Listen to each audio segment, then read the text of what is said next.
ప్రియమైన దేవుని బిడ్డారా, యేసుక్రీస్తు వారి నామమున మీకు వందనాలు.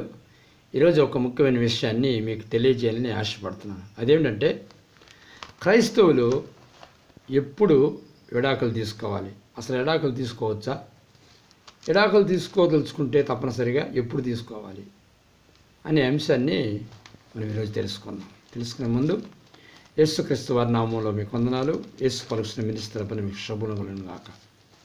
ఒక వాక్యాన్ని బైబిల్ నుంచి మనం చదువుకుందాం. మత్తయి సువార్త 5వ అధ్యాయము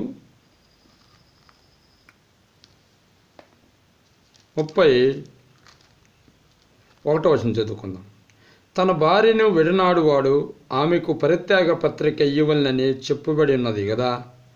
నేను మీతో చెప్పినదేమనగా, వ్యభిచార కారణమును బట్టి గాక తన భార్యను విడనాడు ప్రతివాడును ఆమెను వ్యభిచారినిగా చేస్తున్నాడు. విడనాడబడిన దానిని పెండ్లాడువాడు వ్యభిచరిస్తున్నాడు. చిన్న ప్రార్థన. ప్రభువా, ఈ వాక్యాన్ని దీవించి నీ పిల్లలందరికీ నేను అర్థమయ్యే కృప దయచేయమని యేసునామమున అడుగుతున్నాను తండ్రి, ఆమేన్.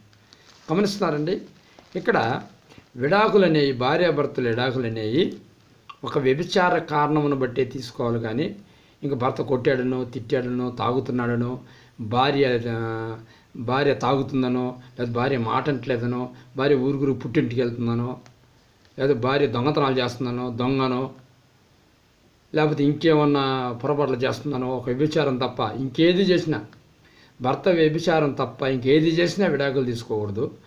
భార్య వ్యభిచారం చేస్తే తప్ప ఇంక ఏ విషయంలో కూడా, భార్య విషయంలో కూడా విడాకులు అనేవి తీసుకోకూడదు. క్రైస్తవులు తిడతలను, కొడుతున్నాడనో, ఈడుస్తున్నాడో, తనుతున్నాడనో, తాగొస్తున్నాడనో, లేదా తాగొస్తుందనో, మాట అంటలేదనో, వీటిన్నిటి ఏ విషయంలో కూడా మనం ప్రార్థన చేయాలి కానీ మార్చమని.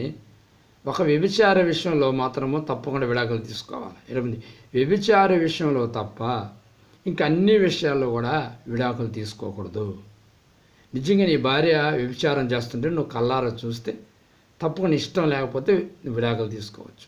లేదా నీ భర్త వ్యభిచారం చేస్తుంటే కళ్ళారా చూస్తే, అది ఎవరు చెప్పారని కాదు, అనుమానంతో చూస్తే తప్పకుండా నువ్వు విడాకులు తీసుకోవచ్చు, ముందరి చేసుకోవచ్చు. అర్థమవుతుంది? లేదా వ్యభిచారం చేస్తున్నా కానీ నా భర్తను దేవుడు మారుస్తుందని చెప్పేసి నువ్వు ప్రార్థన చేసుకుంటే మంచిది. అయితే ముఖ్యంగా విడాకులు తీసుకోవాలనిపించి అతని మీద నీకు అసహ్యం పుట్టి, లేదా సహోదరి మీద నీకు అసహ్యం పుట్టి, నీ భార్య మీద అసహ్యం పుట్టి, లేదా నీ భర్త మీద అసహ్యం పుట్టి, వ్యభిచారం చేసింది కాబట్టి, లేదా చేశాడు కాబట్టి నచ్చలేదని చెప్పేసి విడాకులు తీసుకోవచ్చు. ఆ ఒక్క విషయంలో తప్ప నువ్వు విడాకులు తీసుకునేది ఇంకా దేని విషయంలో కూడా నువ్వు విడాకులు తీసుకోకూడదు. అదే విషయాన్ని 19వ అధ్యాయంలో కూడా మత్తయి సువార్తలో రాయబడింది. అది కూడా ఒకసారి మనము చదువుదాము. 9వ వచనం. మరియు వ్యభిచారం నిమిత్తమే తప్ప తన భార్యని విడనాడి మరొక పెళ్లి చేసుకున్నవాడు వ్యభిచారం చేస్తున్నాడనియు, విడనాడబడిన దానిని పెళ్లి చేసుకున్నవాడు వ్యభిచారం చేస్తున్నాడనియు మీతో చెప్తున్నానని వారితో చెప్పాను. చూడండి, వ్యభిచారం చేయకుండా ఇంకే కారణం వల్ల భార్యని విడనాడి ఇంకొక ఆమెను పెళ్లి చేసుకుంటే వీడు వ్యభిచారం అవుతున్నాడు, ఆ పెళ్లి చేసుకుంది వ్యభిచారం అవుతుంది. తర్వాత భార్యని విడిచిపెట్టాడు కదా, భార్య వేరే వాడిని పెళ్లి చేసుకుంది అనుకో, భార్య వ్యభిచారం అవుతుంది, చేసుకున్నవాడు వ్యభిచారం అయిపోతున్నాడు. కనుక వ్యభిచార కారణం తప్పు తీసుకుంటే అది ఓకే. అట్ట కాకుండా ఇంకే విషయంలో విడనాడితే, ఇతని భార్యని విడనాడితే ఒక వ్యభిచార విషయంలో తప్ప ఇంకే విషయంలో విడనాడే కానీ వేరే పెళ్లి చేసుకోవడానికి ఇతనికి అధికారం లేదు బైబిల్ ప్రకారంగా. అలా చేసుకున్నా లేకపోతే పెట్టుకున్నా కానీ వ్యభిచారం చేసినట్లే. ఇతను వ్యభిచారం అయిపోతున్నాడు, ఆమెను పెళ్లి చేసుకున్న ఆమెను కూడా వ్యభిచారికి మార్చేస్తున్నాడు. ఈ దేవుని దృష్టిలో వ్యభిచారం చేస్తుంటే అది పరలోక రాజ్యం ఉండదన్నమాట. కనుక ఒక్క వ్యభిచార కారణం తప్ప భార్య భర్తలు ఏ విషయంలో కూడా విడాకులు తీసుకోకూడదు. అది కూడా తప్పదు కాబట్టి మోషేకి విడాకుల పత్రాన్ని తీసుకోమని జారీ చేశాడే కానీ, ఒకవేళ నా భర్త వ్యభిచారైనా కానీ నేను మార్చుకుంటానండి, సహించుకొని మార్చుకుంటానండి, నాకు అసహ్యం లేదు, నా భార్యని ప్రేమిస్తున్నాను, నా భర్తని ప్రేమిస్తున్నాను, నాకు ఇష్టమే, సైతానం వల్ల అట్లా మారిపోయినాడు, దేవుడు మారుస్తున్న విశ్వాసం నీలో ఉంటే, భర్తకైనా భార్యకైనా ప్రార్థన చేస్తూ ఉంటే తప్పకుండా నీ విశ్వాసాన్ని బట్టి మార్చచ్చు, మారిపోతారు కూడా. లేదా నాకు అసహ్యం పుట్టింది అని అనుకుంటే విడాకులు తీసుకోవచ్చు.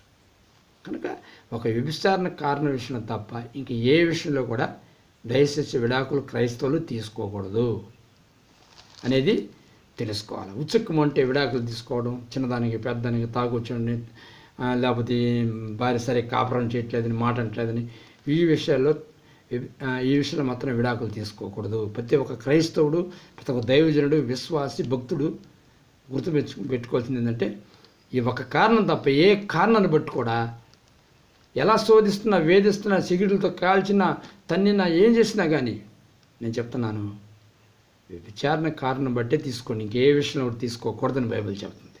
ఓకేనా?